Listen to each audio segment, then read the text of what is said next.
Jeffrey Turner. Morning, Counsel. You want to identify yourself for the record, please? Morning, Your Honor. Tim Baldwin on behalf of Jeffrey Turner. Okay. This is summons number 01409. Charges Mr. Turner with failing to execute his turn signal on Gray Street. This goes back to, this case is 15 years old, Inspector Quinn. I remember it like it was yesterday, Judge.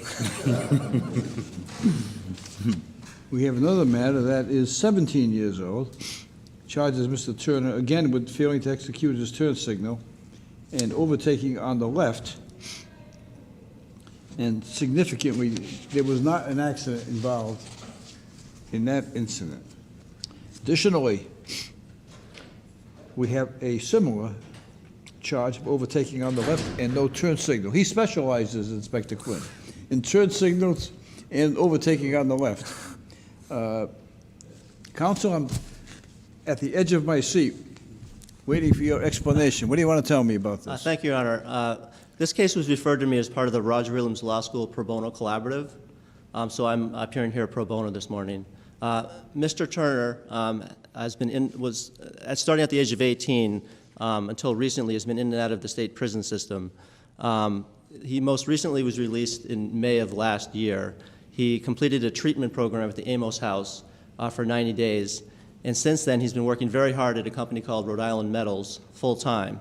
And what we're looking to do here, Your Honor, is he has tickets here. He has tickets in Pawtucket, one other community, and also at the Rhode Island Traffic Tribunal. And we're visiting all of the places where he has old tickets in an attempt to resolve them so that we can then move forward so that he can get his license. You want to get him back in the mainstream of society, feeling that he's paid his debt to society by the years that he spent incarcerated? Yes, Your Honor. Before I worked where I currently am at, I worked for the federal court system, and as part of that, I worked pretty closely with what's called the Hope Court, which is a federal reentry court here in Rhode Island. So as part of that, I observed quite a few defendants who were very interested in changing their lives after being released from prison. And what I've observed is that the people who really do want to change, who really do want to make an effort, often are successful at that. So I've been working with Mr. Turner now for a few months, and I found him to be very punctual and very responsive to all my requests. And he seems to me to be the type of person who I think really does want to change his life. Okay. And I think a license will help that.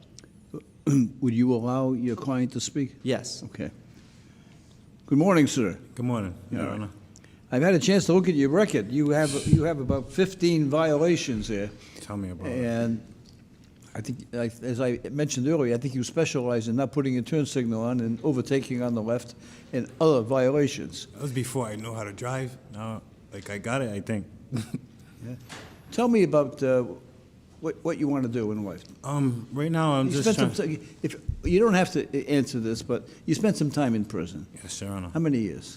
I got a lease since I was 18, and I'm 36 now. It's like 18 years. So you spent most of your life in prison? Mm-hmm. Grew up in there. All right. Since you've been out, have you had any problems? No problems. Right. Where are you living? I live in Cranston. Are you living in a house or a halfway house? Where No, I'm living in an apartment. In an apartment? Yeah, I just got an apartment. And who do you live with? I live with a girlfriend and a child. Okay, well, that sounds to me like you're getting in the mainstream of life. I have subscribed to the theory that when someone has spent an awful lot of time incarcerated, that I want to give them a chance in life. Right? Yes, sir. I mean, these are all traffic cases. So my choice is that I say, no, I'm going to fine you on all of these. Your license will be suspended forever until you pay all of these.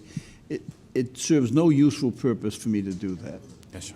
And so, based on the representations of your counsel, who did a great job today, thank you, and the sincerity that you are exuding, to me anyway, yes, Your Honor. I think you're worthy of having all of these dismissed. Yes. I'm going to dismiss all of them. Thank you, Your Honor. I'm going to just ask you this, okay? I'm betting on you. I'm betting that you're going to do good. Oh, yes, Your Honor. Okay? And I'm rooting for you. Okay? Don't disappoint me. Yes, Your Honor, yes. I'm not going to come back at you or do anything terrible, right? But I want to place my faith that you will stand the straight and narrow path. Yes, Your Honor. Right? You know what it's like in there, right? Yeah. So you got a choice. back to where you were in prison or living with your girlfriend? Inspector Quinn, what do you choose?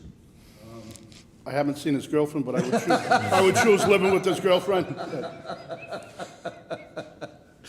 Your Honor, the city agrees with your explanation, and I do believe that Mr. Turner is on the right path right now, and we also, the city, we do wish you the best. And Thank you. All right, I want to congratulate counsel for an excellent presentation. Mr. Turner, our best wishes for you. Good luck to you.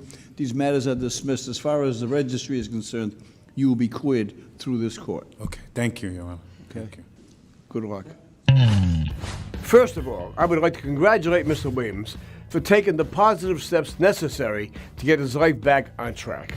I would also like to thank his attorney, Mr. Baldwin, for having the decency and compassion to take on Mr. Taylor's case for free. The phrase, "with liberty and justice for all," represents the idea that justice should be accessible to everyone. However, it is not. Almost 90% of low-income Americans are forced to battle civil issues like health care, unjust evictions, veterans benefits, and yes, even traffic violations alone. Access to justice is more critical now than ever.